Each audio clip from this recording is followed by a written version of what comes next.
You are young, you are in your 20s, maybe not. Ask yourself how cheap peace is and how expensive we've made it become.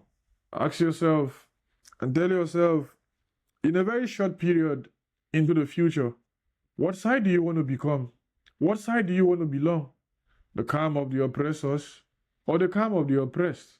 Or rather, will you be at the side that ordinarily strive for peace and strive for progress down here and strive for a world where peace can become a human reality, where existence can be led and be led in peace, where meaning can be gotten from the chaotic reasoning down here, where a place like Syria and its history will be looked at as a thing of the past and a new alliance forged into the future, where Yemen would smile again, where Congo would have peace, where Sudan would get the much needed justice it needs, where Rwanda would calm down and be at peace with the world, where Poland would look at the concentration camps and say, never again in the history of the world are we going to be this bestial, are we going to be this oppressed, never again are we going to allow ourselves to be subjugated and killed and mistreated the way we allowed ourselves many years ago.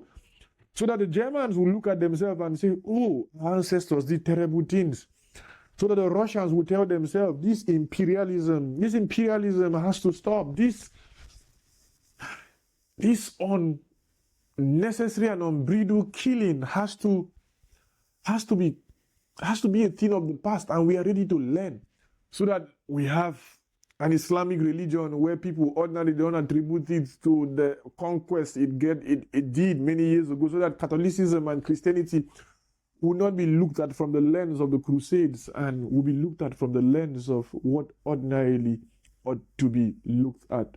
Peace, progress, meaning, joy, togetherness, harmony, a glorious future, a harmonious world where the nations will truly be united and be called United Nation and not leaving its veto power to one country as opposed to the decree and the declaration and the intentions of other countries. These are my dreams and these are my hopes and these are my aspirations within my lifetime. But if not possible, at least no sooner than I have died should such come into play.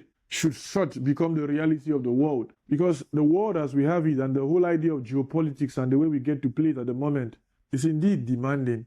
And it demands more than we ordinarily can offer. And sometimes we don't even know that it demands so much from us. From yesterday to today into the future, we can talk and talk and talk and talk until talk becomes cheap.